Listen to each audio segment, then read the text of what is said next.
안녕하세요. 저는 이제 막 70으로 들어설 노무입니다.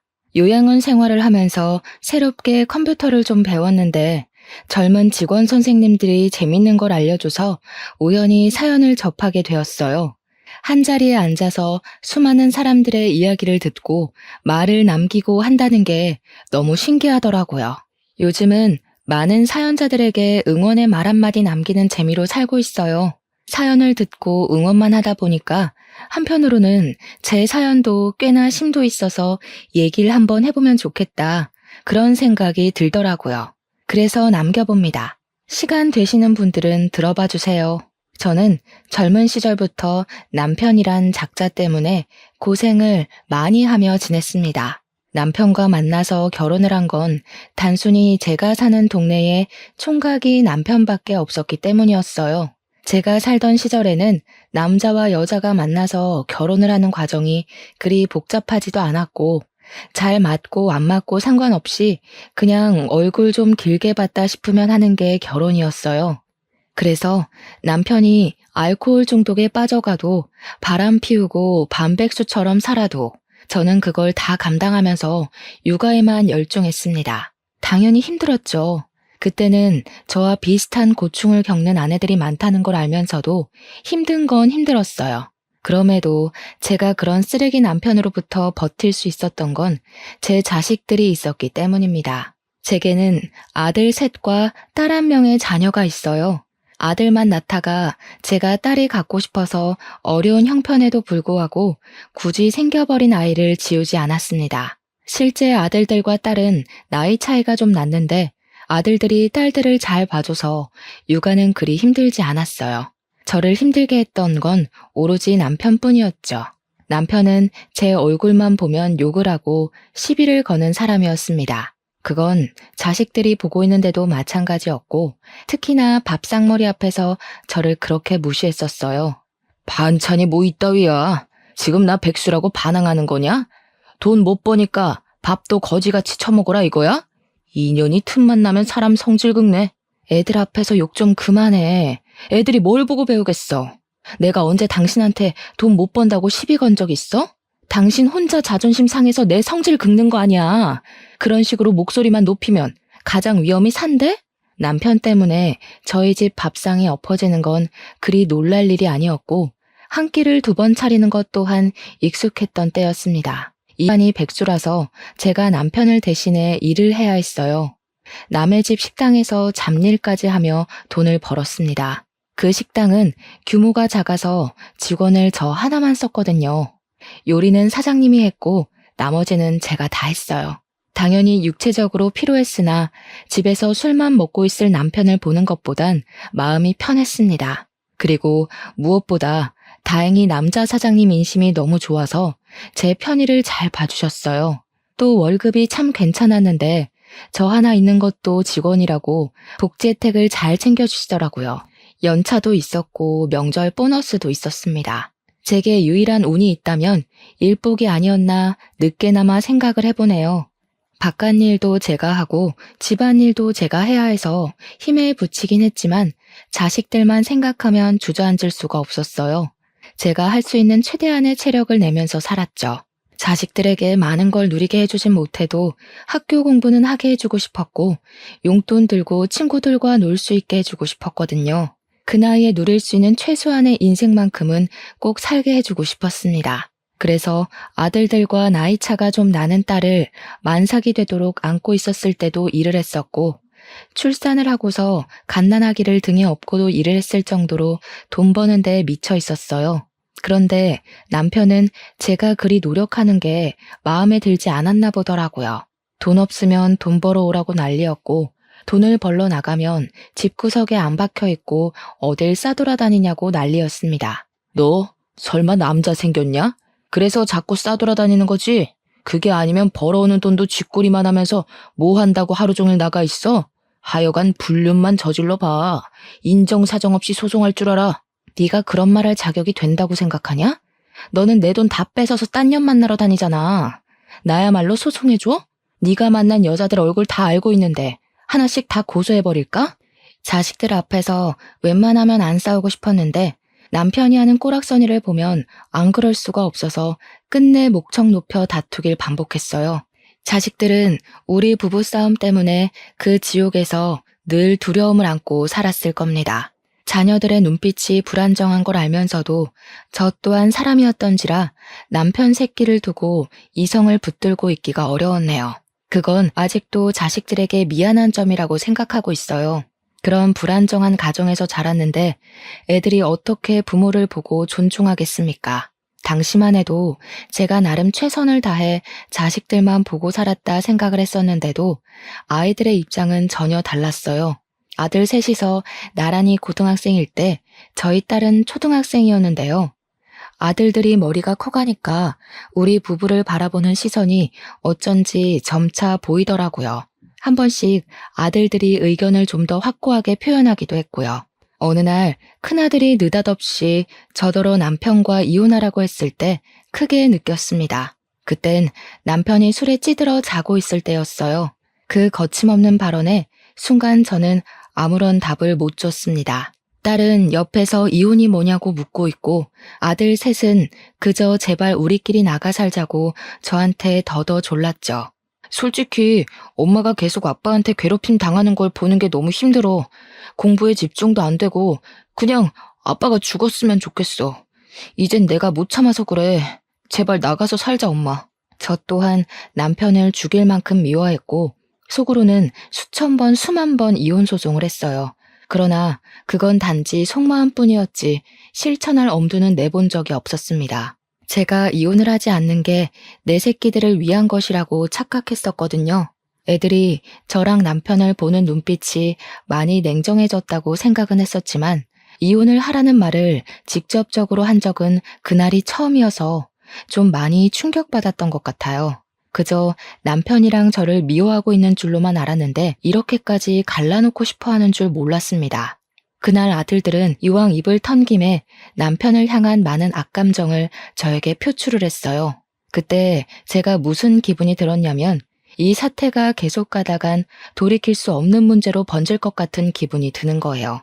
그래서 저는 일단 생각해 보겠다고 애들을 달랬습니다. 어두컴컴한 새벽. 잠도 못 자고 앉아서 멍 때린 적이 있었어요. 바보같이 돈만 열심히 벌면 되는 줄 알았고 그 돈으로 애들을 뒤떨어지지 않게 키우기만 하면 되는 줄 알았는데 저 혼자서 몸이 부서질 만큼 엄마 노릇에 최선을 다하고 있다고 생각했는데 애들 생각을 직접적으로 듣고 나서는 모든 게 저의 합리화였단 걸 알았어요. 저는 한 번씩 제 사정을 식당 사장님께 얘기하곤 했는데요. 가장 제 문제를 객관적으로 또 진심으로 봐줄 사람이었기에 이 사단 또한 사장님의 조언을 듣고 싶었습니다. 나도 말은 못했지만 희영 씨가 그 집에서 나왔으면 좋겠다고 생각했어요. 희영 씨처럼 좋은 사람은 그런 대접받고 살 필요 없거든요. 남편의 막무가내 인성까지 희영 씨가 보듬어야 될 의무라고 생각하진 않았으면 좋겠어요. 저는 언제부턴가 식당 사장님에게 위로받는 날이 늘어갔습니다. 식당 사장님이 하는 말에는 늘 힘이 있었고 저는 사장님의 말로 인해 제 가치를 좀 더 좋게 보기도 했었어요. 그래서 아마 더 용기를 얻어 결정을 내릴 수 있었던 것 같아요. 제가 큰 마음 먹고 결정 내린 사항은 일단 별거였습니다. 역시나 시대적 분위기 탓에 감히 이혼까진 감당할 자신이 없어서 일단 애들만 데리고 야반 도주를 했어요. 도망치는 건 어렵지 않았습니다. 남편이 늘 술에 취해 있었으니까요. 아직 고등학생일 뿐인 아들들이 듬직하게 저를 도와줘서 더 쉽게 가출할 수 있었습니다. 애들을 데리고 나왔으면 당연히 준비된 거처가 있어야 하잖아요.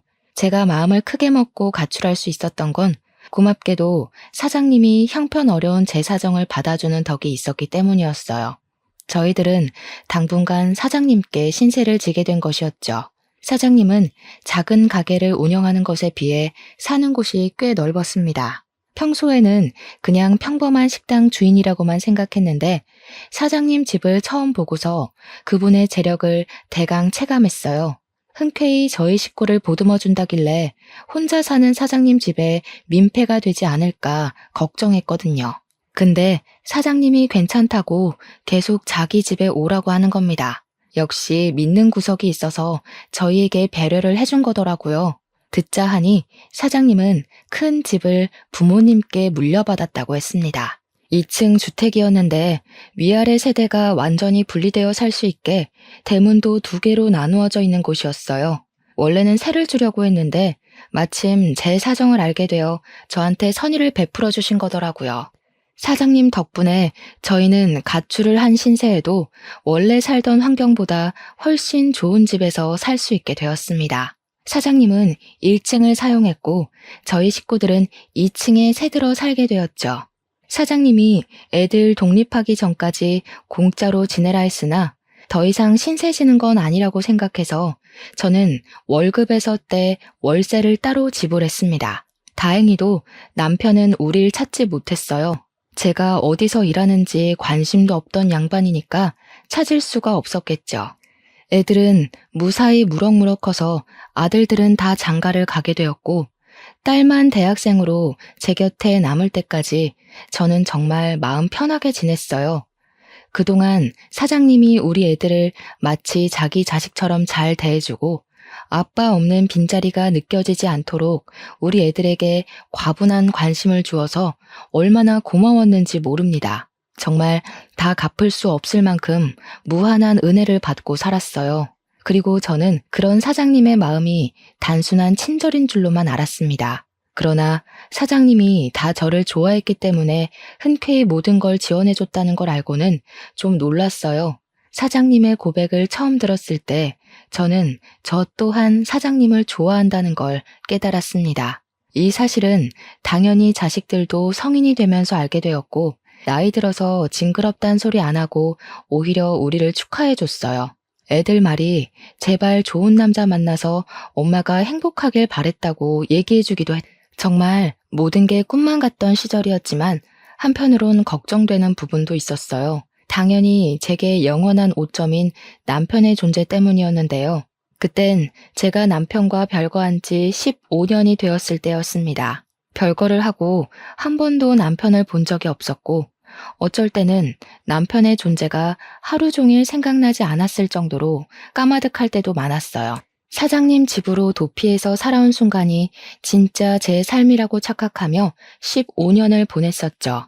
그러나 결국 이 모든 것이 꿈이라는 걸 깨닫게 해준 건 여전히 제 발목을 붙들고 있었던 법적 부부인 남편이었어요. 제가 이런 고민을 품고 산다는 거 사장님도 당연히 알고 있는 사실입니다. 그러니 사장님이 먼저 해결 사안을 말해주더라고요.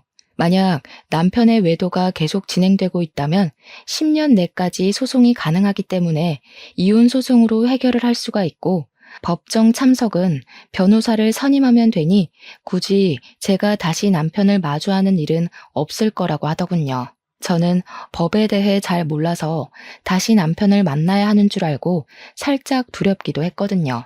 그런데 사장님 덕분에 또 용기를 얻은 셈이고 방법도 있으니 더 이상 이혼 안 할 이유가 없어진 겁니다. 그렇게 저는 10여 년 끝에 이혼 소송을 하게 되었고 말도 안 되는 위자료까지 받아서 사장님과 재혼을 할 수 있었습니다. 자식들은 사장님 같은 새아빠라면 언제든지 환영이라고 해주면서 저희의 관계를 많이 축하해줬어요. 어떻게 일이 항상 고마울 수가 있는지 모르겠네요. 사장님이자 이제 남편이 된 그에게 부족하지 않은 아내가 되고 싶었어요. 배우자에게 이런 감정까지 들었던 건 살면서 처음이었습니다. 너무 두근거리는 경험이었고 결혼이란 게 이런 거구나 싶은 느낌이었어요. 자녀들도 남편이 어떤 사람인지 알기 때문에 아빠로 받아들이는 게 어렵지 않아 보였습니다. 딸은 우리가 재혼을 하기 전부터 사장님에게 아빠라고 부르고 있었고 아들들은 좀 쑥스러움이 많아 아저씨라고 하면서도 휴대폰에는 아빠라고 저장해 놓았어요. 차차 좋아지고 있는 가족의 형태를 보니까 그제야 저도 2다리를 뻗고 살 수 있겠더라고요. 그리고 어느 날이었어요. 이미 충분히 행복한데 남편이 제게 뜬금없이 생일 선물을 주었는데요. 건물 2채의 명의 변경 신청서를 보여주더라고요. 건물 시세를 전부 합치면 수백억이 되는 자산이었습니다. 이건 남편이 부모님에게 물려받은 자산 중 일부라고 설명을 해줬어요. 저랑 지내는 동안에 건물 시세가 더 폭등해서 어느덧 수백억 자산가가 된 것도 남편 스스로는 몰랐대요. 그런데 그 큰 재산을 느닷없이 저한테 덜렁 주겠다고 하는 남편의 마음이 정말 당황스러웠어요. 당신은 언젠가부터 돈을 너무 쉽게 생각하는 것 같아요. 아무리 부부라지만 내가 이렇게 큰 선물을 어떻게 받아요? 지금도 충분히 받을 거 다 받았고 행복하니까 자꾸 더 해주지 마요. 이미 희영 씨 거였다고 했잖아요. 내가 이날만을 얼마나 기다렸는데. 우리 이제 부부잖아요. 다른 부부들보다 늦게 시작했으니까 그만큼 빨리 많이 공유하고 살고 싶어서 그래요. 그래야 남 같지 않고 진짜 부부가 된 기분일 것 같거든요. 저는 그 자리에서 감동을 머금고 남편의 마음을 받았습니다. 말했다시피 그날은 제 생일이었어요. 그래서 아들 부부까지 다 모여서 저녁을 먹던 날이었거든요. 남편이 식사 자리에 끝나고 저를 따로 방으로 불러서 준 선물이었습니다. 그런데 그걸 애들이 몰래 들어버린 거예요.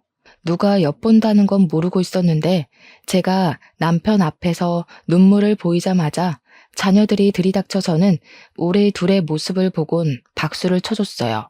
우와, 아저씨, 지금 엄마한테 전부를 다 주신 거 아니에요?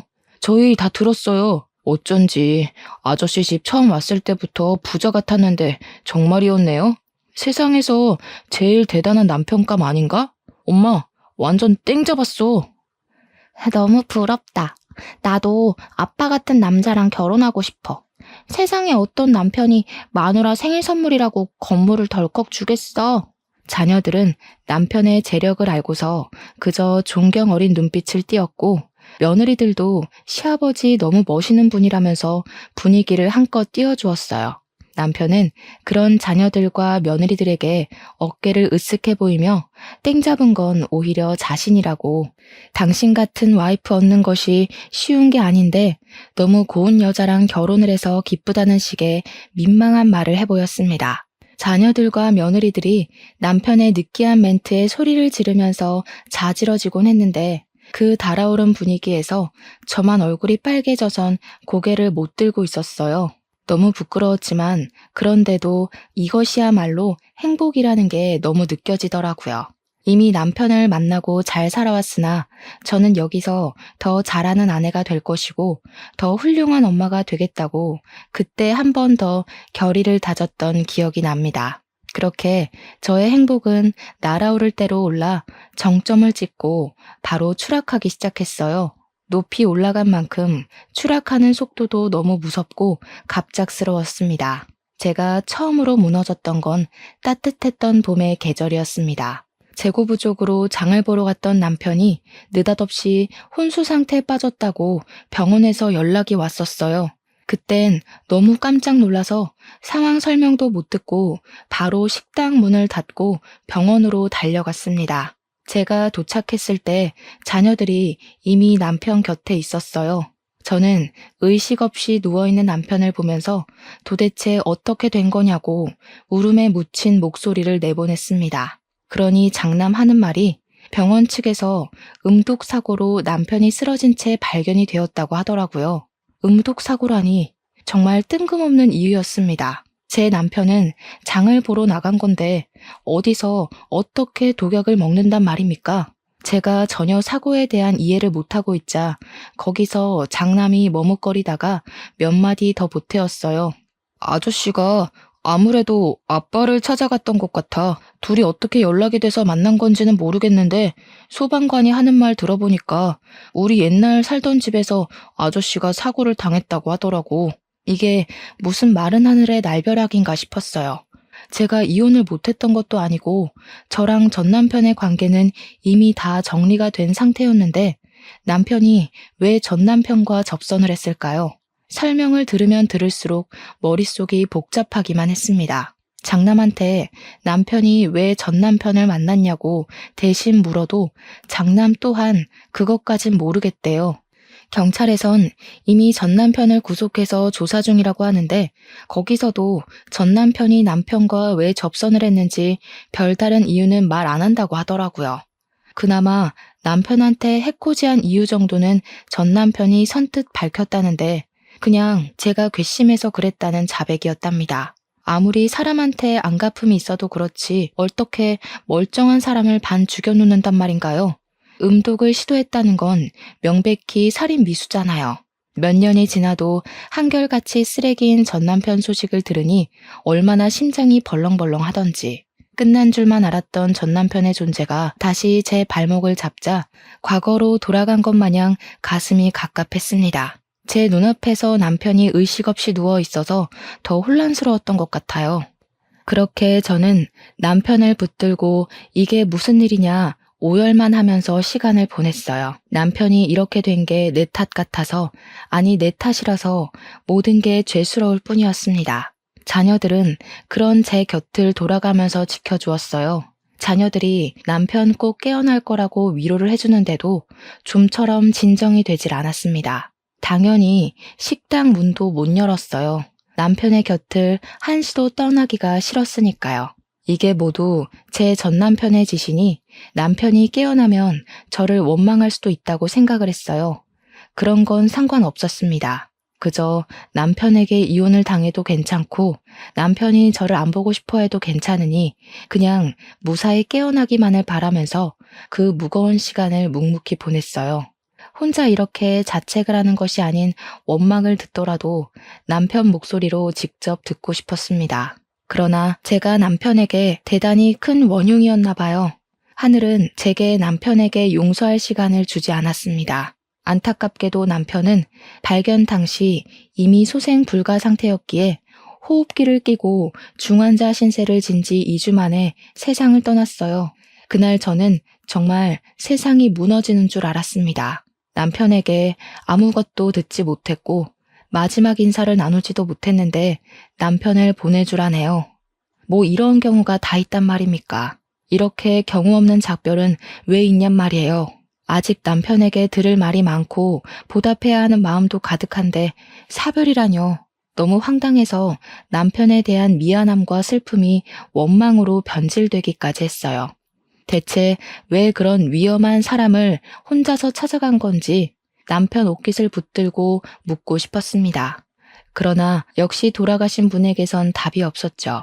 저는 장례식 내내 텅 빈 마음으로 시간을 보냈어요.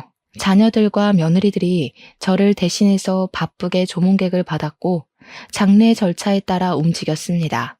쓸쓸하게 보낸 우리 남편, 장례식이라도 성대하게 치러주고 싶어서 자녀들이 의견을 많이 보태었어요. 남편은 역시나 좋은 사람이었는지 조문객들이 정말 많았습니다. 그래서 더 미안했어요. 착한 사람이 괜히 나 같은 사람을 만나서 이렇게 일찍 단명을 해버린 거니까요. 그렇지 않아도 조문객들은 남편이 이렇게 갈 사람 아니라고 하면서 제게 따가운 눈초리를 보냈고 뒤에서 구시렁거렸습니다. 그런 소리를 들으면서 저 또한 제 탓이 맞는다고 생각했어요. 그래서 사람들의 소리가 칼이 되어 제 가슴에 꽂혀도 전혀 아프지가 않았어요. 이 정도로 아파해선 안 된다는 집념이 제 정신을 매도해버렸기 때문이 아닐까 싶습니다. 그렇게 하루 이틀 보내다가 발인식을 마치고 남편 유품을 정리하던 중 문득 어떤 생각이 떠올랐는데요. 우리 아들들은 어쩌다가 전남편 집에 가서 그 사고를 발견하게 되었는지가 궁금하더라고요. 그저 남편이 전남편 손에 어떻게 당했고 왜 당했는지만 궁금했지 그 두 사람을 아들들이 어떻게 발견했는지에 대해선 생각을 못하고 있었습니다. 저는 유품을 정리하다 말고 장남에게 전화를 해봐야겠다고 생각했어요.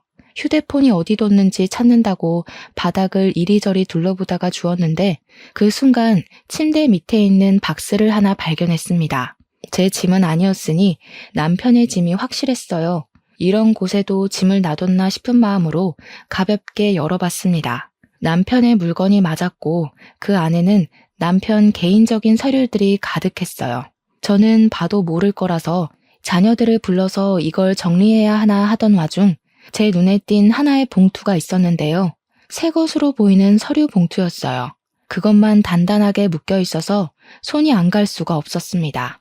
그런데 그 안에는 생각 없이 열어본 것 치곤 생각지도 못한 자료가 들어있었어요. 저도 한눈에 알아볼 수 있는 남편의 유언장 사본이었죠. 그리고 그것과 함께 들어있던 수많은 A4 용지. 그건 남편의 필체로 적힌 일기였습니다. 그곳에는 남편이 제게 숨기고 있었던 그동안의 사정들이 고스란히 적혀 있었어요.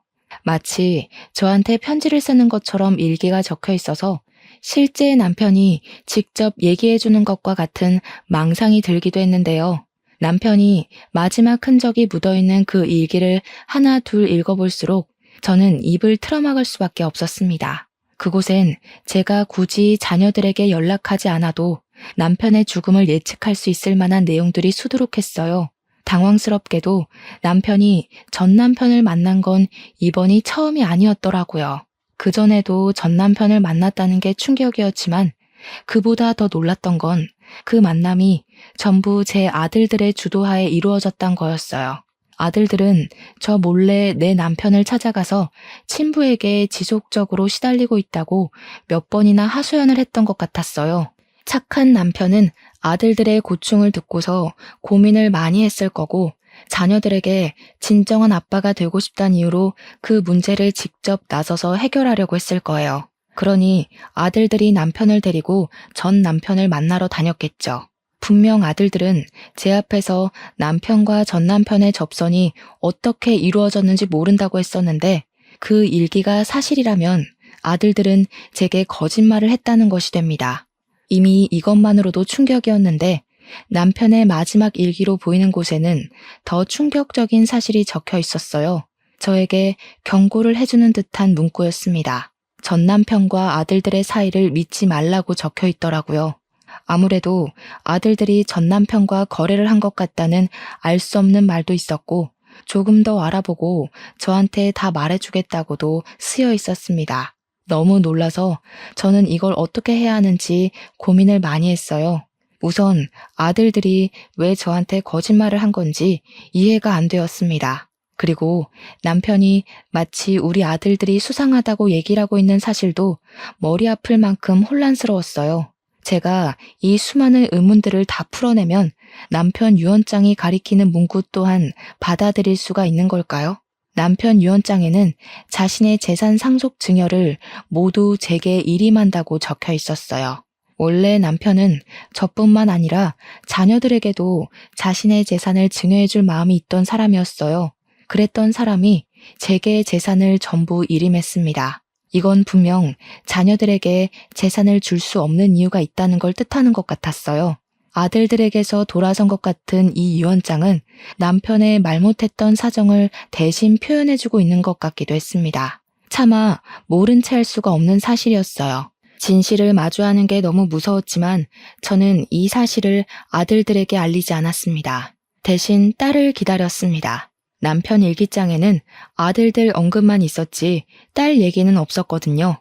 그리고 딸은 남편 장례식에서 누구보다 서럽게 울었고 장례가 끝난 후에도 밥도 옳게 못 먹을 만큼 시름시름 앓았던 아이였어요.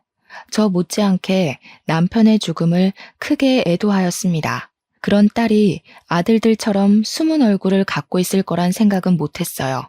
남편이 죽고 난 후 딸은 퇴근하고 귀가하면 방에만 박혀 있었는데요. 그 모습은 저랑 정말 많이 닮은 모습이었어요.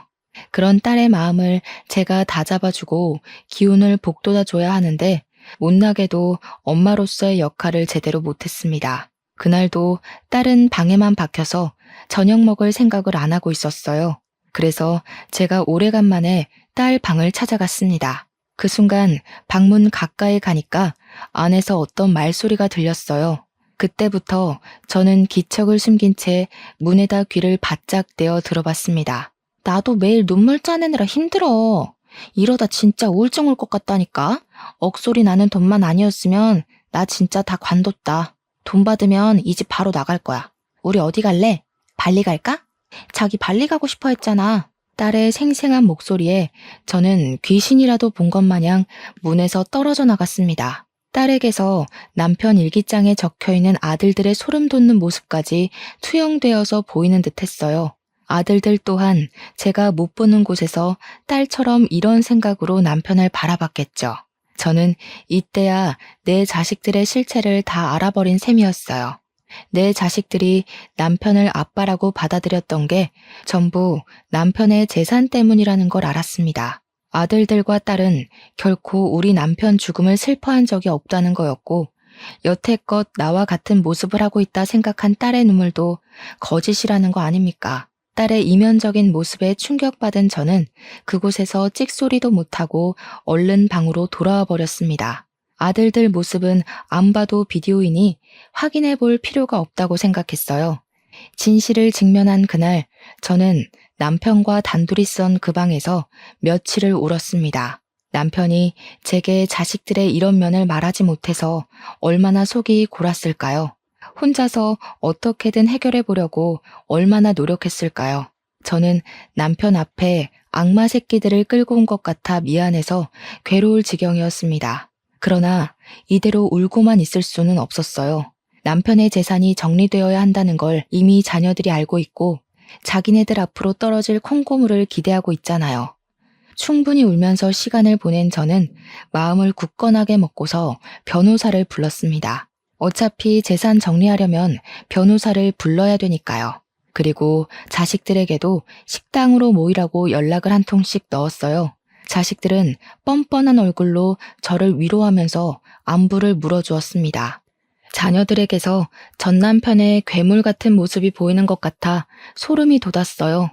어쩌면 멍청했던 전 남편보다 훨씬 더 지능적으로 무서운 녀석들일 수도 있겠네요. 저는 차마 자녀들에게 괜찮다는 말은 못하고 애써 마음 안 좋은 척하고만 앉아 있었습니다. 그리고 변호사가 우리 앞에서 남편의 유언장을 읽어주기 시작했는데요. 솔직히 직접적으로 상황에 마주하게 되면 더 심하게 두렵고 떨릴 줄 알았거든요. 그런데 의외로 감정이 침착해지더라고요. 그 덕분에 변호사가 유언을 또박또박 읽어나갈 때마다 자녀들 표정이 점점 바뀌는 게 아주 잘 보이는 거 아니겠습니까? 그 모습이 얼마나 악마 같고 가소롭던지. 남편이 아니었다면 저 또한 자식들의 이런 이면에 속아 넘어갔을 거 아닙니까? 그 생각만 하면 분명 내가 낳은 자식인데 전혀 자식 같아 보이지가 않더라고요. 심지어 유언장을 발표하는 이 자리는 그야말로 제가 제 힘으로 괴물을 낳았구나라는 걸 증명하는 자리가 되었는데요. 변호사가 유언장을 다 읽자마자 벌떡 들고 일어난 장남이 변호사 손에 있는 유언장을 뺏어갔어요. 지금 뭐라고 했어요? 엄마한테 다 일임한다고요? 이거 조작된 거죠? 분명 그 아저씨가 우리한테 준다고 약속했단 말이에요. 엄마가 말해봐. 엄마가 몰래 아저씨 유언 조작했지? 애초에 너희들 돈이 아닌데 뭘 그렇게 탐을 내니?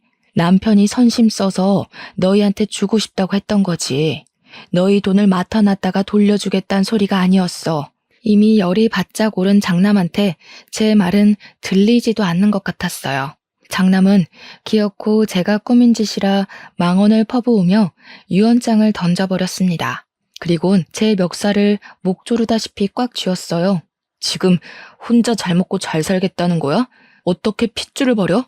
아저씨한테 정신 나가서 자식들은 안중에도 없었던 거지? 우리가 그 돈 때문에 무슨 짓까지 했는데 엄마한테 다 뺏기려고 내 손 더럽힌 줄 알아? 이거 다 무효야.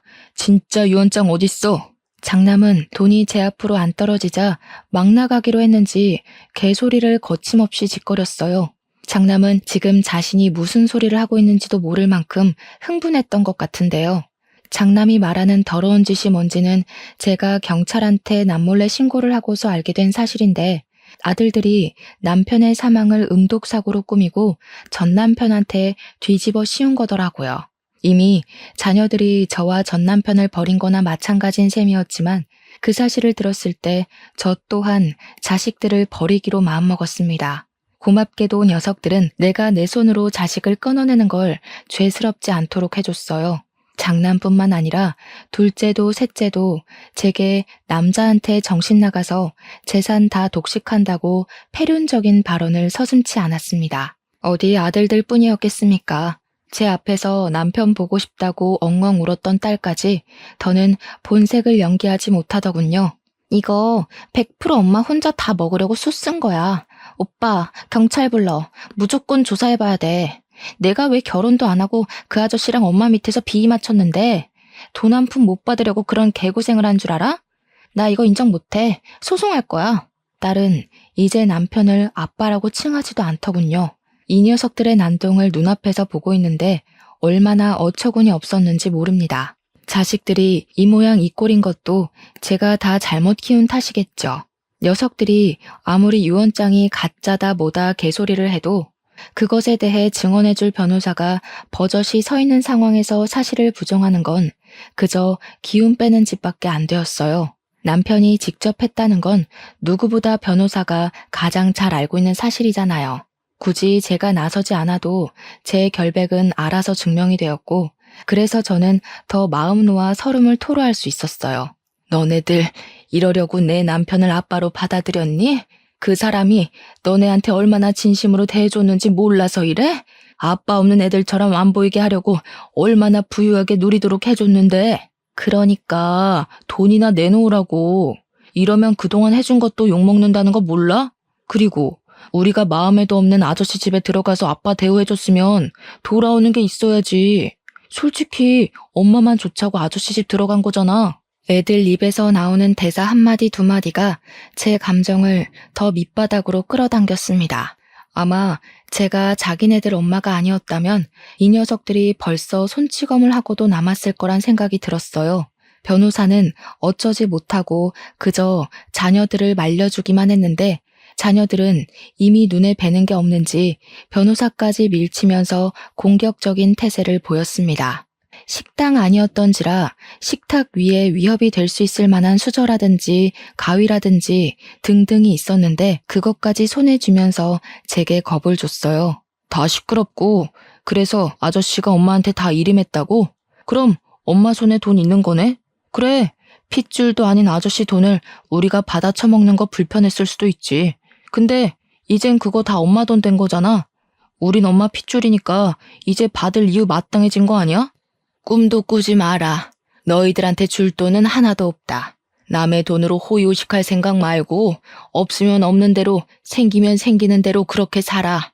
어디서 남이 피땀 흘려 번 돈을 함부로 뺏어가려고 해? 엄마는 너희 그렇게 가르친 적 없어. 말로 안 통하네. 엄마까지 아저씨 곁으로 보내줘야겠어? 자식이 나쁜 생각하도록 만드는 건 다 부모 탓인 거야. 자식이 똑바르게 자라길 바라면 자식들이 원하는 걸 해줘야지. 엄마 혼자 배부르게 다 처먹을 게 아니라 엄마 명줄 끊길 때까지 자식들한테 헌신하면서 살아야지. 저는 결국 장남의 발언을 다 듣지 못하고 귀싸대기를 날렸습니다. 장남 손에는 가위가 쥐어져 있었는데 그걸 쥐고 있는 장남의 손이 부들부들 떨리는 걸 봤어요. 자칫 내가 여기서 생을 마감할지도 모른다는 생각까지 들었습니다. 그럼에도 저는 똑바로 일러주고 싶었어요. 부모가 성인이 된 자식 인생까지 책임질 필요는 없지만 부모로서 해줄 말은 해줘야 한다고 생각했습니다. 첫째가 돼서는 동생들 다 일러서 올바르게 앞장설 생각을 해야지. 도대체 뭐가 너를 이렇게 만든 거니? 돈 때문이니? 너희가 돈이 없어서 불행했어? 너희들 낳아준 친아빠가 쓰레기라서 지옥 같았던 거잖아.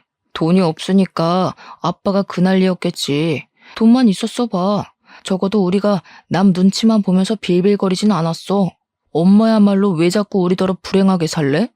다른 부모들은 남의 돈 훔쳐서라도 내 자식 호의호식하게 만들어주는데 그래, 엄마가 자식 새끼 잘못 키운 죄 평생 안고 살 테니까 너희들은 너희가 뭘 잘못했는지 법이랑 한번 싸워봐라. 나는 내 새끼들이라고 너그럽게 합의해줄 마음 없다. 오늘부터 너희들은 내 새끼들이 아니라 내 남편 죽인 살인자 새끼일 뿐이야. 저는 자식들을 끊어내는 마음으로 그렇게 악을 질렀습니다. 때마침 시간 알맞게 도착한 경찰이 식당 안으로 들어섰어요. 저는 미리 시간을 정해서 경찰에게 신고를 해놓은 상태였습니다. 남편이 가진 증거물을 토대로 전 남편과 아들들이 남편에게 어떤 해코지를 했는지 조사를 부탁했었죠. 길목 CCTV와 블랙박스 등으로 어렵지 않게 남편의 죽음은 밝혀질 수 있었어요. 자식들은 경찰에게 연행되어 가면서도 제게 원망설인 목소리를 내었습니다. 그 와중에 딸은 무서웠는지 금방 회유하면서 잘못했다고 울더라고요. 물론 그런 마음마저 고작 경찰한테 잡혀가기 싫어서 살려달란 소리일 뿐이었겠죠. 그렇게 저는 번잡한 상황이 지나가고 아수라장이 된 자리에서 털썩 주저앉았습니다. 올바른 길로 잘 나아가고 있다고 생각했는데 결국 제가 가는 길 끝에는 저 혼자만 서 있게 되었어요. 이러려고 자녀들을 데리고 가출한 게 아니었는데 어쩌다가 사랑하는 사람의 목숨까지 앗아버렸는지 모르겠네요. 왜 이렇게밖에 될 수 없었던 걸까요? 제가 뭘 그렇게 잘못 살았던 걸까요? 애초에 시대적 분위기를 따라서 결혼을 했던 게 잘못인 건지, 쓰레기 전 남편을 두고 자식들만 데리고서 가출을 했던 게 잘못인 건지, 아니면 남편의 식당에 취직을 했던 게 잘못인 건지 모르겠어요. 결국 죽은 남편에게 면목이 없어서 용서를 비는 것조차 창피했어요. 그날로 저는 식당 문을 영원히 닫아버렸습니다. 남편 없이 잘 먹고 잘 살 생각 없었거든요. 자식들까지 제 손으로 감옥에 보내고 벌을 내려줬는데 저 혼자 잘 살아서 뭐 하겠습니까? 그렇다고 파렴치한 자식들을 다시 자식으로 받아줄 생각은 없어요. 감옥에서 나오면 부디 이 세상이 고작 돈 때문에 막무가내로 살기엔 얼마나 혹독한 곳인지 깨닫길 바랄 뿐이네요. 저는 현재 인사말에서 말씀드렸다시피 요양원에서 생활 중입니다. 제게 남겨진 수백억의 재산은 요양원비를 해결할 돈만 남겨둔 채 전부 사회에 환원을 해버렸어요.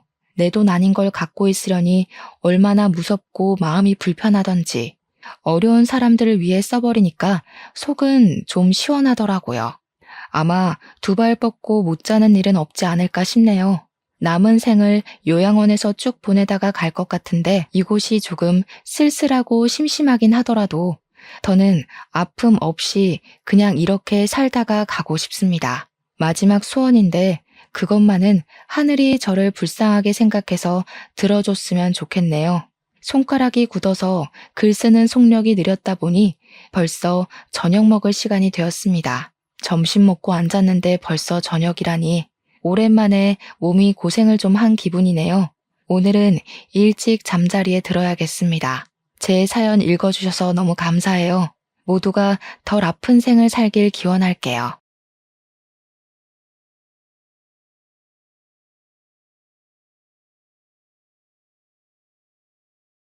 안녕하세요.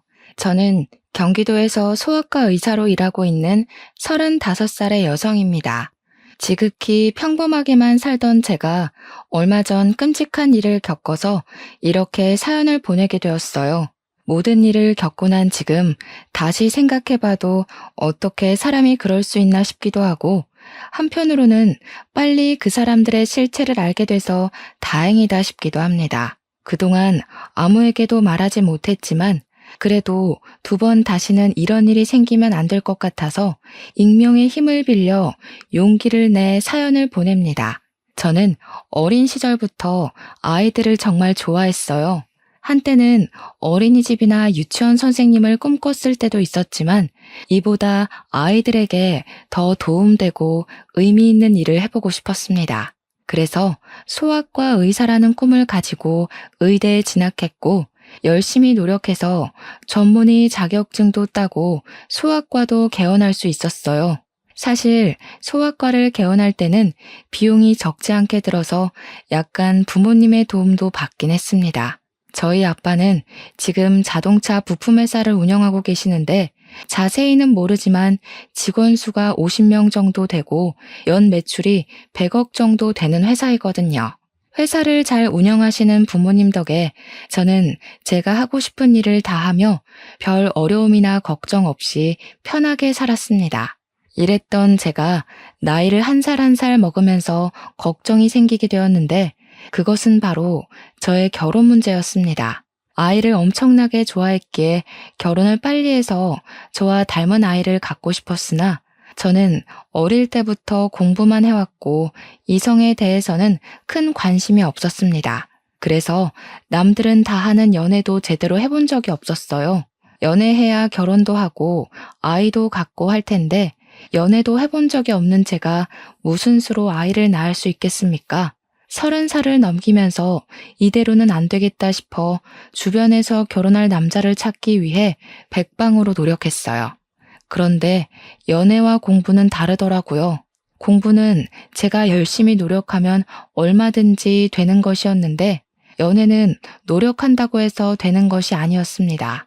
남들은 어린 나이에 소아과 의사가 되어 개원한다고 부러워했지만 저는 정말 답답하고 결혼을 못하는 이 현실이 속상했어요. 그래서 결혼 정보 업체를 통해 제 짝을 찾아볼까도 했지만 조건만 보고 억지로 맺어진 인연은 싫었습니다. 그러던 어느 날이었어요. 소아과에 비타민과 같은 유아 영양제를 납품하는 제약회사가 있었는데 우리 병원을 담당하던 영업 직원이 새로 들어왔다고 인사를 왔습니다. 그런데 이 영업 직원이 저의 고등학교 동창 이도훈이었어요. 도훈이는 저를 한눈에 알아보고 너무 반가워하며 자신의 명함을 주었고 저도 반가운 마음에 제 명함을 건넸습니다. 도훈이는 학교 다닐 때부터 공부를 잘하더니 의사가 됐느냐고 하며 별일 없으면 오늘 저녁 퇴근 후 같이 밥이나 먹자고 했어요. 저도 별 약속이 없었고 그날은 야간 진료도 없어서 식당에서 보기로 했답니다. 그날 저녁 약속한 시각이 되어 만나기로 한 식당으로 나갔어요. 도훈이는 이미 식당에 와 있었고 제가 식당에 들어가자 아주 반갑게 맞아주었습니다. 고등학교 시절에는 그저 개구쟁이였는데 어른이 되고 어엿한 직장인이 된 도훈이는 참 늠름해 보였어요. 우리는 순수했던 고등학교 시절로 돌아가 그동안 살아온 이야기를 나누었습니다. 도훈이네 아버지는 작은 회사를 운영하고 계셨고 어머니는 보육원을 운영하고 계셨어요. 그리고 도훈이에게는 3살 많은 형이 있었는데 그 형은 지적장애 장애가 있었습니다. 대화하다가 문득 도훈이의 형이 생각나서 요새 어떻게 계시냐고 물었더니 좋은 짝을 만나 몇 년 전에 결혼했다고 하더라고요. 그날 우리는 밥과 술을 먹으며 급속도로 친해지고 그 뒤로도 종종 연락을 주고받았습니다. 주말에는 영화도 보고 같이 운동도 하며 자주 만나다 보니 우리는 서로에게 이성적인 호감이 생기기 시작했고 정식으로 연인이 되었어요. 그렇게 6개월 정도 만났는데 만나면 만날수록 도훈이는 참 좋은 사람이라는 생각이 들었습니다. 저의 이야기를 잘 들어주고 지난 6개월 동안 한 번도 욱하거나 화를 낸 적이 없었으며 어른들에게도 예의 바르게 행동했어요. 그런 모습을 보니 도훈이가 더 좋아지고 이런 사람과 결혼하고 싶다는 생각까지 하게 되었답니다. 도훈이 역시 저와 같은 생각이었는지 저와 결혼하고 싶다는 이야기를 종종 했고 서로의 마음을 확인한 우리는 결혼을 계획하고 각자의 집에 방문하기로 하였습니다. 먼저 이제는 저의 예비 남편이 된 도훈이가 우리 집에 인사를 드리러 왔어요. 저는 예비 남편에게 빈손으로 오라고 신신당부를 했지만 예비 남편은 그럴 수 없다며 어르신들에게 필요한 영양제에 과일까지 사들고 집에 왔습니다. 부모님은 너무 반가워하시며 제가 나이 먹고 결혼도 못할 줄 알았는데 이렇게 저와 결혼을 결심해줘서 고맙다며 아주 많이 반겨주셨어요. 도훈이는 엄마가 새벽부터 준비하신 음식들을 아주 복스럽게 먹었고 그런 모습을 본 부모님은 아주 좋아하셨습니다. 식사를 마친 후 거실에서 이야기하다가 예비 남편의 부모님, 저에게는 예비 시부모님에 관한 이야기가 나왔습니다. 그런데 놀랍게도 예비 시아버지가 운영하는 회사가 우리 아빠 회사의 하청업체더군요. 아빠는 세상에 이런 우연이 어디 있느냐고 하며 아무래도 보통 인연이 아닌 것 같으니 조만간에 얼른 상견례를 하고 결혼 날짜를 잡기로 하였습니다.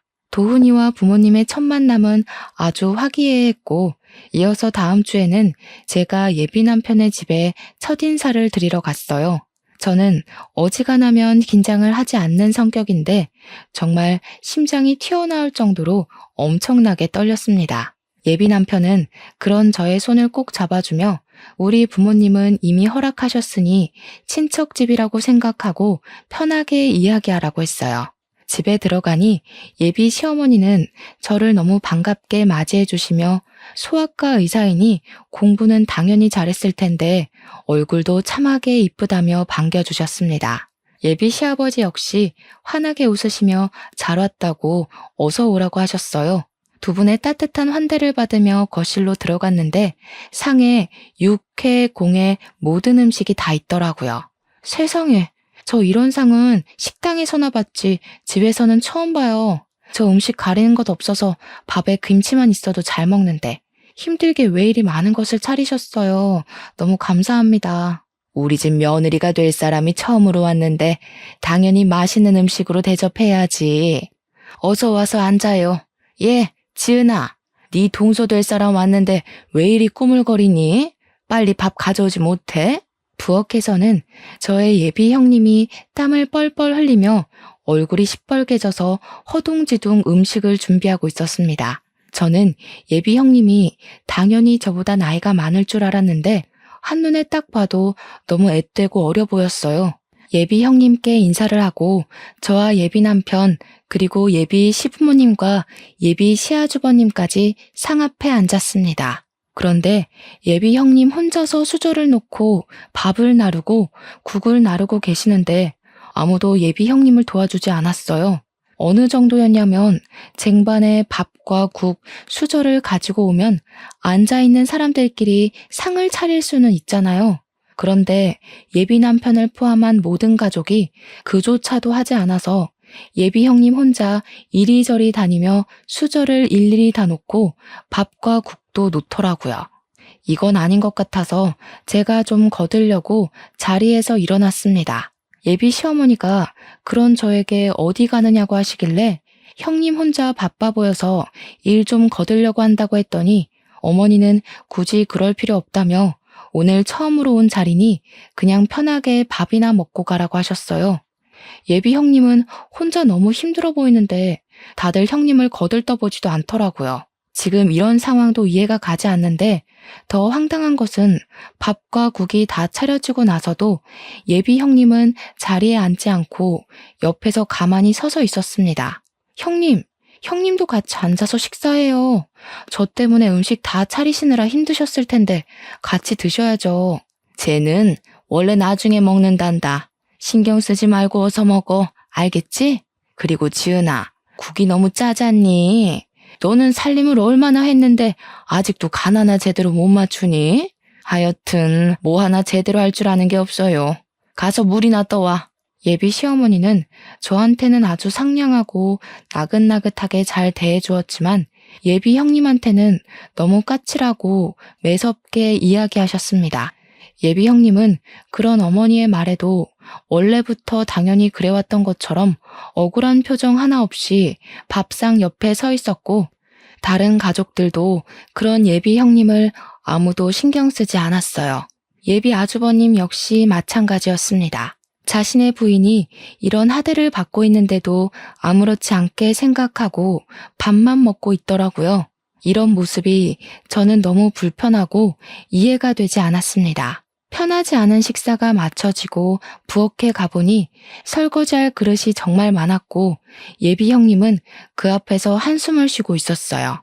밥도 못 먹고 차리기만 한 형님이 안쓰러워서 주방에서 같이 설거지를 하려고 했습니다. 제가 고무장갑을 끼자 예비 시어머니는 네가 왜 고무장갑을 끼느냐고 하며 이런 일은 지은이 시키면 된다고 하셨어요.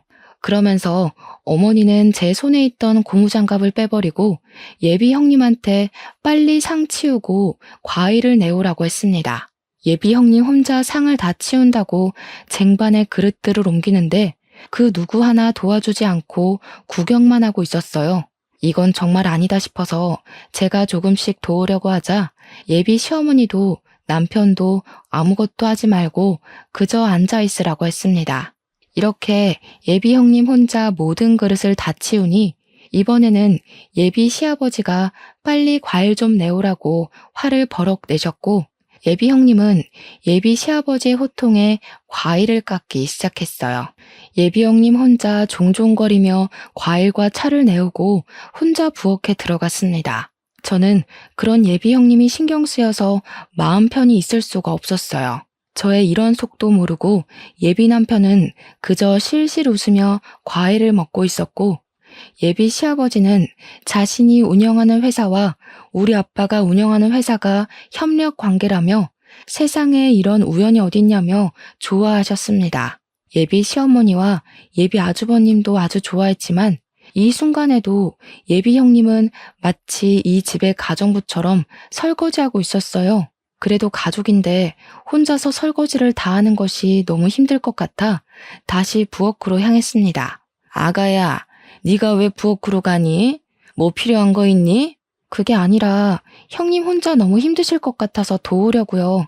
아까 보니까 그릇이 엄청 많이 쌓였던데 아무래도 혼자서 하려면 너무 오래 걸릴 것 같아요.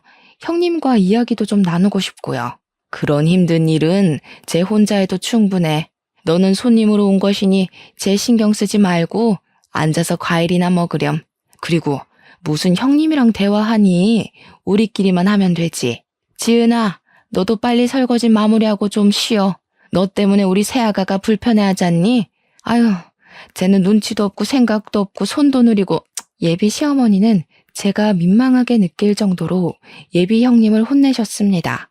이렇게 예비 시어머니가 대놓고 무시를 하는데도 아무도 여기에 대해 토를 달지 않았고 이게 당연하다는 듯이 앉아서 과일을 마저 먹고 있었어요. 심지어 예비 형님의 남편까지도요. 이런 분위기가 정말 이해가 가지 않았고 너무 불편했습니다. 과일을 먹는 둥 마는 둥 하고 예비 시댁에서 나왔어요. 집으로 가는 길에 예비 남편에게 예비 형님에 관해서 물어보았습니다. 예비 형님은 원래 예비 시어머니가 운영했던 보육원에서 아기 때부터 자랐다고 해요. 그러다가 만 18세가 되어 보육원을 퇴소하고 바로 형과 결혼을 해서 지금까지 시댁에서 같이 살며 집안일을 하고 있었습니다. 그럼 형님은 몇 살이냐고 물으니 이제 고작 23살이래요. 예비 아주버님이 36살이니 둘이 무려 13살이나 차이가 났습니다. 남편에게 그럼 아주버님과 형님이 정말 사랑하고 연애해서 결혼한 것이냐고 했더니 그런 건 아니고 그냥 부모님이 결혼하라고 해서 했다는 거예요. 여러분은 이게 말이 되시나요? 지금 세상이 어떤 시대인데 부모님이 정해준 짝과 정략 결혼을 합니까? 저는 아주 기가 막혀서 어이없어 하는 반면 예비 남편의 표정은 너무 태연했습니다. 예비 형님이 이렇게 사시는 것은 아주 당연하다는 뜻이요. 나는 솔직히 어머니가 형님한테 막 대하는 것도 이해가 가지 않고 그런 모습을 보고도 다들 가만히 있는 것도 이해가 가지 않아. 그리고 지금이 어느 시대인데 어머니가 결혼하라고 해서 결혼하고 또 밥상 차린 며느리한테 고생했다는 말은 하지 못할 망정 옆에 서 있으라고 하니? 형수는 아주 어린 시절부터 보육원에서 자라면서 엄마의 도움으로 고등학교까지 졸업했고 졸업 후에도 형과 결혼시켜서 가족이 되어준 거야. 오늘 하루만 본 너는 이해가 안 될 수도 있겠지만 엄마로서는 피 한 방울 섞이지 않은 남에게 학비도 대주고 옷도 입히고 밥도 먹이면서 키운 데다가 가족도 없는 사람에게 가족도 되어줬는데 이 정도 대접은 받아도 되는 거 아니야? 이게 대접이야? 글쎄, 내가 보기에는 형님 그냥 그 집의 가정부이고 하녀 같아 보였어. 차라리 진짜 가정부라면 월급이라도 받지. 형님은 뭐 돈이라도 받니? 난 이 모든 상황이 이해가 가지 않네. 그리고 어머니가 그렇게 한다고 해도 너라도 그렇게 하지 못하게 말렸어야지. 어떻게 그냥 그거를 보고만 있어? 뭘 그렇게 따지고 들어. 어차피 너는 평일에는 매일 병원에서 출근해서 집안이 어떻게 돌아가는지 알지도 못할 텐데. 그냥 형과 형수는 형수의 인생을 살고 나랑 너는 우리끼리의 인생을 살면 되는 거 아니야? 그냥 그러려니 하면 되지. 뭘 그렇게 하나하나 다 따져대냐? 따지는 게 아니라 사람이라면 당연히 이상하다고 생각하는 거 아니야? 길 가는 사람들한테 물어봐. 어머니가 형님한테 하는 대우가 정말 타당한 것인지 말이야. 아주버님은 지금 많이 아프시니까 그런 사리분별이 조금 어려워도 너는 사리분별 올바르게 할 수 있잖아. 이게 지금 옳은 일인 것 같니? 너라도 말리고 형님 편이 되어드려야지. 제가 처음으로 큰 소리를 내자 예비 남편은 마지못해 알겠다고 했습니다. 그날 집에 와서 아무리 생각해봐도 예비 시댁이 이해가 가지 않았고 예비 형님은 어린 나이에 왜 그런 고생을 하고 살고 있는지도 궁금했어요. 저는 부모님께도 제가 예비시댁에서 본 것들을 그대로 말씀드렸어요. 아무리 며느리라고 해도 그렇지 세상에 그런 대우를 하는 사람들이 어딨냐며 도울 방법을 찾아보라고 했습니다. 다음 날 예비 남편과 퇴근 후 만나기는 했지만 이전과는 다르게 뭔가 묘하게 어색하고 불편했어요. 원래는 우리가 만나면 한시도 쉬지 않고 대화를 나눴는데 이날은 대화가 자꾸 끊기고 시간이 잘 가지 않았습니다. 화요일, 수요일에도 원래는 퇴근하면 잠깐이라도 만났지만 예비 남편은 피곤하고 야근을 한다고 이유로 저를 만나지 않았어요. 뭔가 피하는 것 같다는 생각이 들었습니다. 그리고 목요일이 되었어요. 우리 병원은 매주 목요일에 휴진해서 그날 개인적인 업무를 많이 보곤 했습니다.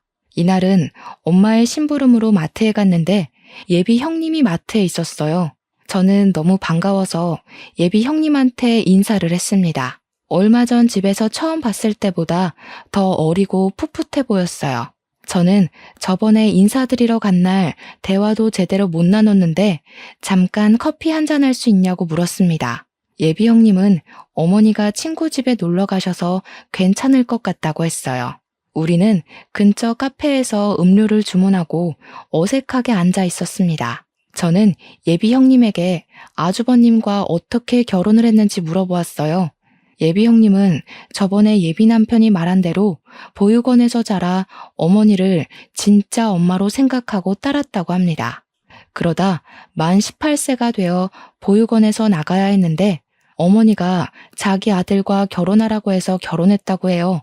저는 아무리 그래도 두 분이 13살이나 차이가 나는데 아주버님이 남자로 보이고 결혼할 마음이 생겼냐고 물었어요. 예비 형님은 사실 그때 보육원에서 나가면서 돈도 없었고 나가서 할 줄 아는 것도 없어서 그 당시에 먹고 살려면 결혼하는 수밖에 없었다고 합니다. 저는 두 분이 사랑도 없이 결혼했는데 후회되지 않냐고 물었어요. 예비 형님은 사실 다른 보육원 친구들은 돈 없이 사회에 나가 고생하고 위험한 길로 빠지고 교도소에 들락날락하는 친구도 많은데 자신은 그래도 꽤 좋은 집에서 삼시세끼 먹고 살 수 있으니 이 정도면 그래도 꽤 괜찮은 것 같아서 후회되지 않는다고 했습니다. 어린 나이에 자신의 꿈도 제대로 펼치지 못하고 집에서 보니 가정부처럼 생활하는데 이게 도대체 뭐가 괜찮다는 것인지 이해가 되지 않았어요.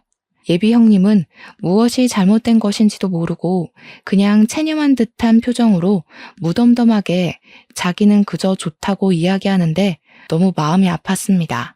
게다가 23살로 얼굴은 어려 보이지만 손은 주부 습진에 걸렸는지 갈라지고 하얗게 일어났고 손과 팔목 군데군데 상처도 있었어요.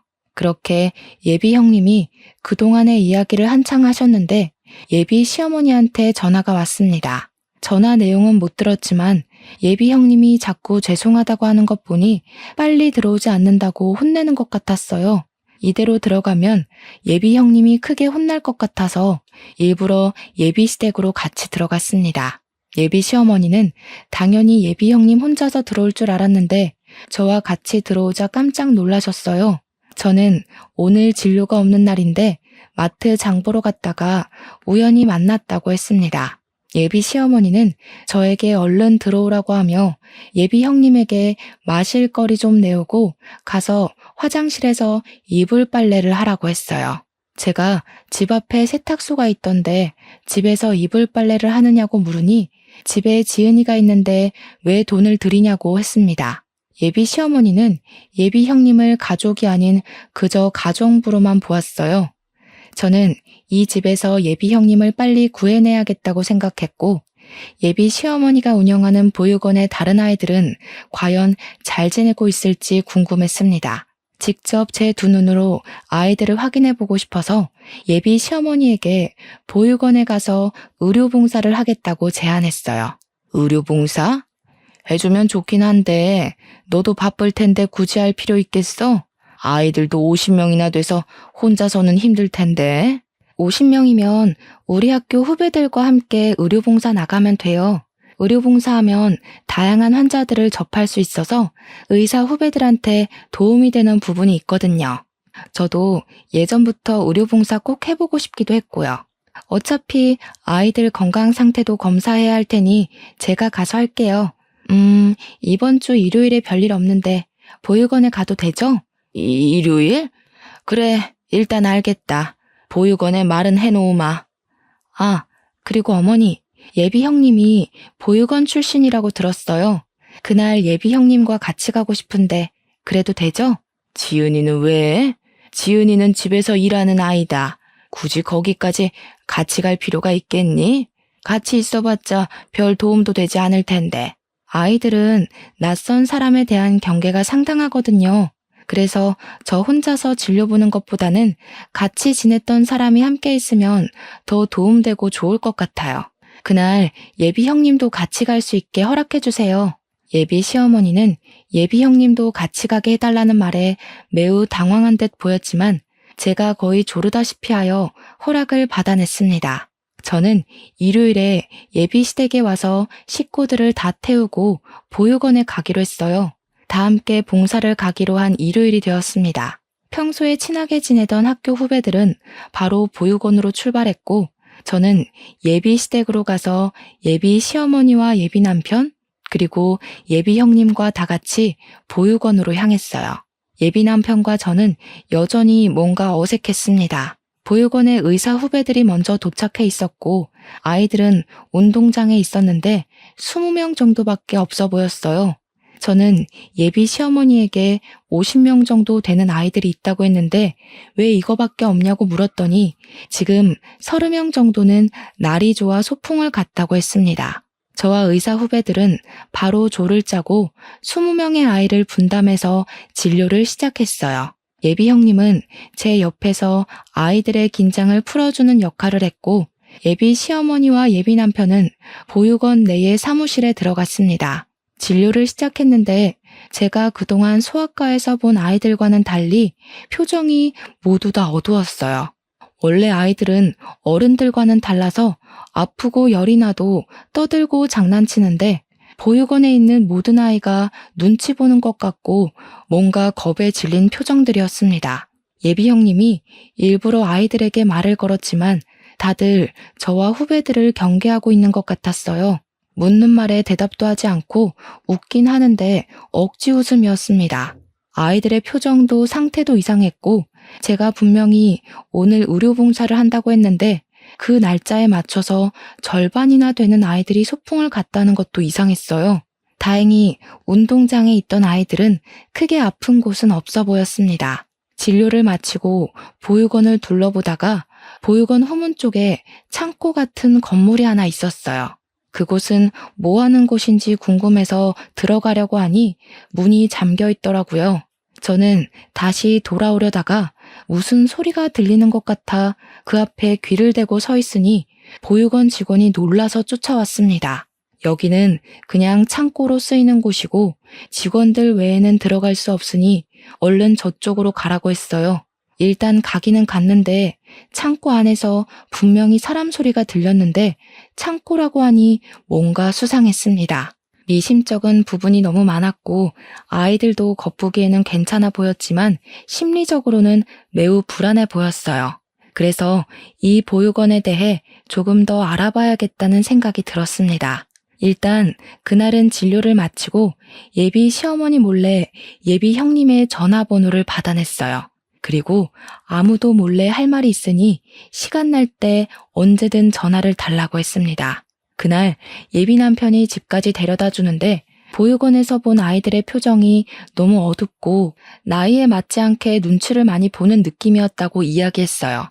예비 남편은 부모가 버린 아이들의 표정이 밝을 리가 있겠냐며 부모님 손잡고 소아과에 온 아이들과 여기에 있는 아이들이 당연히 다를 수밖에 없는 것이 아니냐고 했습니다. 그러면서 보육원 아이들은 부모한테도 버려진 아이들인데 왜 이리 예민하게 구냐고 했어요. 나는 소아과 의사이고 아이들의 상태를 체크해야 하는 사람이야. 그러니까 당연히 아이들이 전체적으로 분위기가 이상할 때는 의문점을 가질 수도 있는 거지. 안 그래? 그리고 그 아이들이 부모한테 버림을 받았어도 나는 이 아이들의 상태를 제대로 확인해야 할 의무가 있다고. 정말 대단한 의사 납셨네. 저번에는 형수한테 꽂혀서 그러더니 이제는 보육원 아이들이냐? 지금 우리가 그런 거 따질 시간이 있어? 도대체 우리 결혼 준비는 언제 해? 상견례도 하고 결혼식장도 예약하고 갈 길이 구만리라고. 솔직히 말해서 나 지금 너랑 결혼 진행하는 것이 너무 찜찜해. 뭔가 의심되는 구석도 많고 마음에 걸리는 부분도 많아. 우리 일단 생각할 시간을 일주일만 좀 갖자. 이런 마음 갖고 결혼을 하면 아무래도 불행할 것 같아. 나 여기서 내릴게. 저는 예비 남편의 차에서 내려서 혼자 집으로 걸어갔습니다. 예비 시댁은 보면 볼수록 이해가 가지 않는 부분이 너무 많은데 예비 남편은 그런 저를 그저 예민한 사람으로만 취급했어요. 이대로는 결혼을 진행하기가 어려울 것 같아서 우리는 일주일 동안 생각할 시간을 갖기로 했습니다. 다음 날 오전 시간에는 환자가 많아 바쁘게 시간이 흘렀고 오후가 되자 조금 한가해졌어요. 잠깐 쉬고 있는데 모르는 번호로 전화가 와서 받아보니 예비 형님이었습니다. 지금 어머니가 잠깐 외출하셔서 전화했다길래 지금 당장 나가서 만나고 싶었지만 병원 진료 시간이라 안 되었고 혹시 저녁 때 시간이 되냐고 물었어요. 예비 형님은 저녁 때는 식사 준비하고 정리하고 하느라 바쁘고 아예 늦은 밤, 늦은 시간에 쓰레기 버리러 가는 척하며 잠깐 나갈 수 있는데 그때도 시간이 되냐고 했습니다. 저는 알겠다고 하고 밤늦게 집 앞에서 잠깐 보기로 했어요. 그날 밤 저는 차를 끌고 예비 시댁 앞으로 갔습니다. 시동을 끄고 기다리고 있는데 밤 10시쯤에 예비 형님이 쓰레기를 버리러 나왔어요. 저는 차에서 내려서 예비 형님에게 인사를 하고 일단 제 차로 데리고 갔습니다. 예비 형님에게 사실 어제 보육원에서 이상한 점이 많아서 그런데 보육원에서 어떻게 생활했는지 좀 알려달라고 했어요. 예비 형님은 보육원 생활에 말하기 꺼리는 것 같았습니다. 저는 예비 형님에게 어려운 이야기라는 것은 잘 알지만 그래도 어린 아이들에게 혹시라도 좋지 않은 부분이 있다면 고쳐야 하지 않겠냐며 설득했어요. 예비 형님은 어렵게 과거의 이야기를 꺼냈는데 내용이 정말 충격이었습니다. 예비 시어머니는 보육원의 원장으로 있으면서 아이들에게 제대로 된 음식을 제공한 적이 없었어요. 항상 오래된 음식과 썩기 직전의 음식만 제공하였고 그마저도 조금씩만 주어서 매일 배가 고팠다고 합니다. 그리고 자신이 기분이 좋지 않으면 아이들을 구박하고 학대하기도 했고 그러다가 아이들의 몸에 상처가 나도 치료하지도 않았어요. 어쩌다 한 번씩 의료봉사나 손님들이 오면 몸에 상처가 있거나 흉터가 있는 아이들은 지하의 강당에 가둬놓았다고 했습니다. 아마 어제도 아이들이 소풍을 갔다고 했지만 지하의 강당에 갇혀 있었을 것이라고 했어요. 그리고 누가 보육원에 방문하면 무조건 웃고 외부에서 온 사람들과 절대 말 섞지 말라고 교육했다고 합니다. 만약에 웃지 않고 사람들과 쓸데없는 말을 섞다가 들키면 그날 밤 어머니는 아이들을 아주 심하게 구박했대요. 왜 어제 이런 이야기를 제게 하지 않았어요? 어제 알았으면 제가 아이들을 찾아라도 봤을 텐데요. 사실 어머니가 저는 눈치가 빠르다고 하면서 많이 때리지도 않으셨고 예뻐해 주셨어요. 다른 보육원 친구들은 자립금을 얼마 주지도 않고 만 18세가 되어 거의 맨몸으로 쫓겨날 때 저는 이 집으로 시집와서 따뜻하게 삼시세끼 먹고는 있잖아요. 지금 다른 친구들은 길거리에서 생활하고 이미 교도소도 몇 번 들락날락하기도 했어요. 저 그 친구들처럼 이 집에서 내쫓길까봐 두려워요. 제가 본 것들 그냥 입 다물고 모른 척하고 있으면 이 집에서 오래 살 수 있는데 괜히 폭로하면 이 집에서 저 쫓겨난다고요.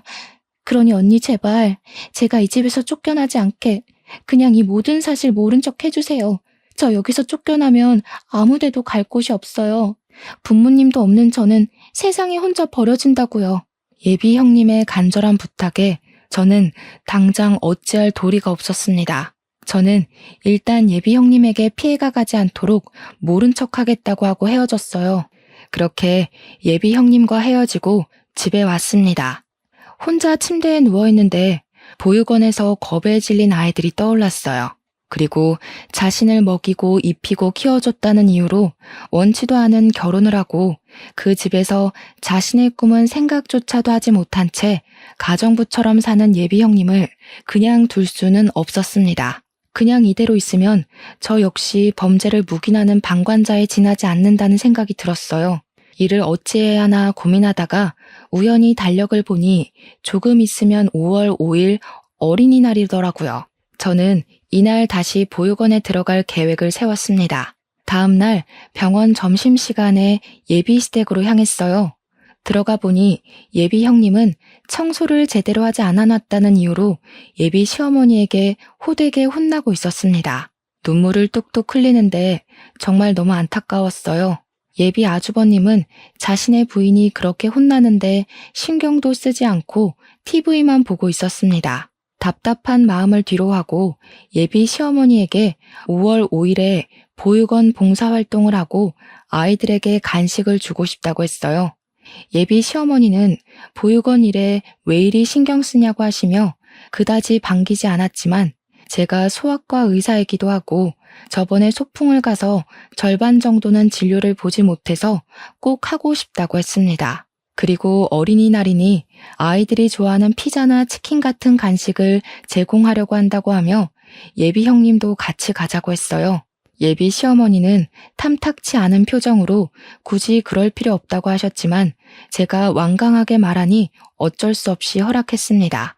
저는 예비 시어머니의 허락을 받아냈고 그 후 예비 형님에게 연락해서 보육원의 지하 강당이 어디냐고 물어봤어요.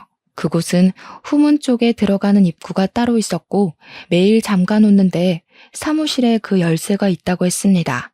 순간 저번에 후문에 있던 창고 문을 열려고 하니 보육원 직원이 깜짝 놀라 했던 것이 떠올랐고 직감적으로 거기가 바로 지하 강당일 것 같다는 생각이 들었어요.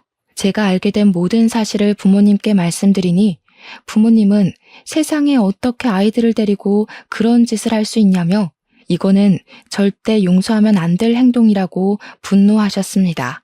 그런 집안과 제 결혼은 당연히 안 되는 것이고 이들이 법의 심판을 받도록 해야겠다고 하시며 제게 평소에 친분이 있던 변호사 한 분을 소개해 주셨어요. 저는 변호사님께 내가 알고 있는 사실들에 관해서 이야기했고 변호사님은 최선을 다해 도와주겠다고 했습니다. 그리고 예비 형님은 자신의 의지와는 상관없이 보육원 원장인 어머니가 시켜서 지적 장애가 있는 아들과 결혼한 것인데 혹시 혼인 취소가 가능하냐고 물었어요. 어렵기는 하지만 그래도 상황을 보면 아주 힘들 것 같지는 않다며 한번 진행해 보자고 했습니다. 그리고 5월 5일 어린이날이 되었어요. 저는 의사 후배들과 변호사님을 의사 후배인 척 위장을 하고 함께 보육원으로 향했습니다. 그날도 아이들은 운동장에 모여 있었는데 30명 정도밖에 없었어요. 나중에 온 예비 시어머니에게 아이들이 왜 이것밖에 없냐고 했더니 저번에 소풍 가서 진료를 못 본 아이들만 있고 그날 소풍을 못 간 아이들이 오늘은 소풍을 갔다고 했습니다. 아이들은 여전히 표정이 밝지 않았고 우리를 상당히 경계했어요. 한 명씩 진료를 보다가 직원들이 바쁜 틈을 타서 저와 변호사는 빠져나왔습니다. 몰래 사무실로 들어가 열쇠 뭉치를 찾아 챙기고 후문 쪽의 창고로 갔어요. 열쇠가 하도 많아 시간이 오래 걸렸지만 예비 시어머니와 보육원 직원들이 아이들에게 간식을 주느라 바빠서 저와 변호사님을 신경 쓰지 못했습니다. 드디어 창고의 열쇠를 찾았고 들어가서 지하로 가보니 예비 형님의 말대로 강당이 있었고 그곳에는 정말 진료를 받아야 할 아이들이 있었어요. 아이들은 제대로 먹지도 못했는지 많이 힘들어 보였고 몸 곳곳이 상처투성이었습니다. 일단 변호사님은 증거를 남겨놔야 한다며 핸드폰으로 사진을 찍었고 저는 바로 경찰에 신고하고 아무렇지 않은 표정으로 다시 운동장으로 갔어요. 운동장에서는 예비 시어머니가 아이들에게 피자를 나눠주고 있었고 아이들은 서로 이야기도 하지 않고 허겁지겁 먹고 있었습니다. 예비 시어머니가 저를 찾았다며 어디에 다녀왔냐고 물으셔서 잠깐 화장실에 다녀왔다고 하며 대충 둘러댔어요. 잠시 후 저의 신고를 받고 출동한 경찰들이 보육원으로 들어왔습니다. 예비 시어머니가 무슨 일로 오셨냐고 물었고 경찰들은 여기 아동학대 신고가 들어왔다고 했어요. 예비 시어머니는 지금 아이들이 논란이 빨리 가라고 했지만 경찰들은 신고가 들어온 이상 확인을 해봐야 한다고 했습니다. 이쪽으로 오세요. 저기 창고에 지하 강당이 있는데 그곳에 아이들이 있습니다. 어머니, 언제까지 끔찍한 일들을 숨기려고만 하셨어요? 어떻게 따뜻한 손길이 많이 필요한 아이들에게 이런 짓을 하실 수가 있으세요? 예, 유나야. 지금 무슨 말을 하는 거니? 내가 뭘 어쨌다고? 그리고 지하 강당이 있다는 것은 어떻게 알았어? 설마 지은이가 다 이야기한 거니? 누가 이야기한 것이 뭐가 중요하겠어요. 어머니가 지금 아이들을 학대하고 보육원 출신인 형님의 인생을 망쳤다는 것이 중요하죠. 어떻게 아무리 부모님이 없다고 해도 그렇지 어머니 맘대로 자기 아들과 결혼시킬 생각을 하세요? 정말 끔찍합니다. 어머니가 그동안 저지른 모든 일들 다 처벌받게 될 거예요. 단단히 각오하세요. 예비 시어머니는 아동학대 혐의로 경찰에 바로 구속수사가 진행되었습니다. 저는 함께 경찰서를 갔다가 예비 형님과 함께 우리 집으로 갔어요. 이렇게 정신없고 제 평생 잊지 못할 어린이날이 지나갔습니다. 다음 날 병원에서 진료를 시작하려는데 밖에서 시끄러운 소리가 들려서 나가보니 예비 남편이 화가 잔뜩 나서 다 뒤집어 엎고 난리더라고요. 야, 김윤아, 너는 남의 집 이렇게 풍비박산을 내놓고 태연하게 일을 하고 있어? 어떻게 사람이 이렇게 잔인해? 잔인? 진짜 잔인한 사람들이 누군데 여기 와서 난리야? 너네 부모 그동안 지은 씨를 얼마나 못살게 굴었니? 부모 없는 고아라는 이유로 자기들 멋대로 결혼시키고 집에서 가정부처럼 일 시킨 사람들이 어디서 나한테 잔인하대. 너희들은 그냥 너희들이 저지른 일에 대한 벌을 받은 거야, 알겠어? 괜히 여기 와서 화풀이하지 말고 빨리 가.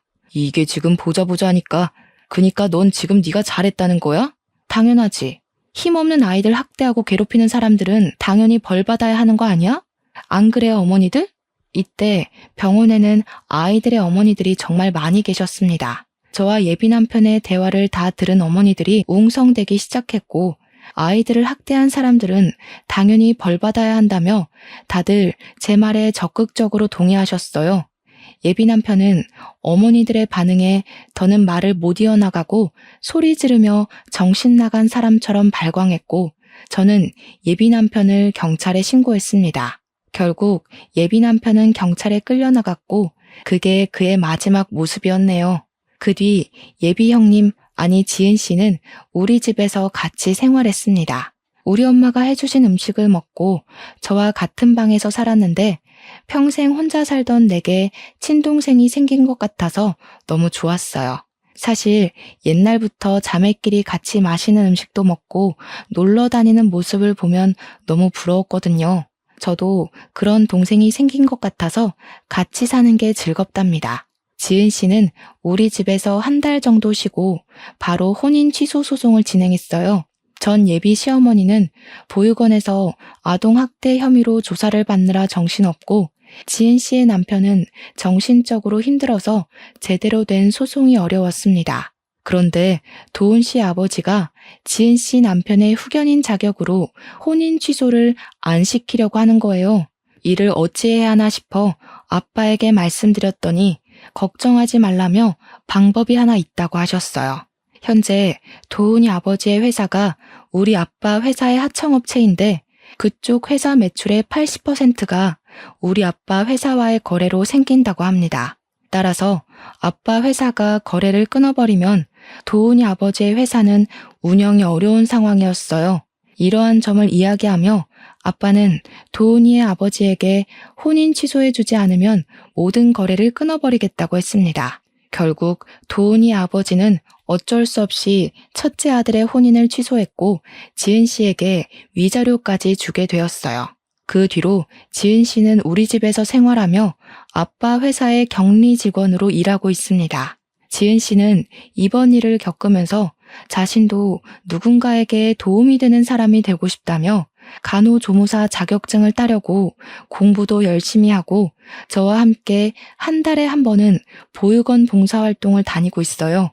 그리고 도은이의 어머니는 아동학대 혐의가 인정되어 징역 2년에 집행유예 4년을 선고받았답니다. 이번에 이 일을 겪으면서 너무 화가 나기도 하고 어린 아이들이 정말 안타까웠어요. 의지할 곳 하나 없는 어린아이들을 괴롭히고 이용하는 나쁜 사람들이 아직도 세상에 있다는 것이 정말 속상했습니다. 사실 저는 그동안 여기 사연을 듣기만 했지 쓰는 사람은 아니었지만 너무 답답한 마음이 들어서 이렇게 사연을 쓰게 되었어요. 제 글솜씨가 그다지 좋지 않아 저의 답답한 마음이 여러분께 제대로 전달되었는지는 모르겠습니다. 그때 일을 생각하며 쓰려니 뒤죽박죽이 되어버린 것 같지만 그래도 상황 설명은 어느 정도 되었으리라 생각되네요. 다시는 이런 일이 없으면 좋겠고 세상의 모든 아이가 다들 행복해지는 그날이 오기를 바라며 저의 사연은 여기서 마무리 지으려고 합니다. 끝까지 들어주신 모든 분께 진심으로 감사드립니다.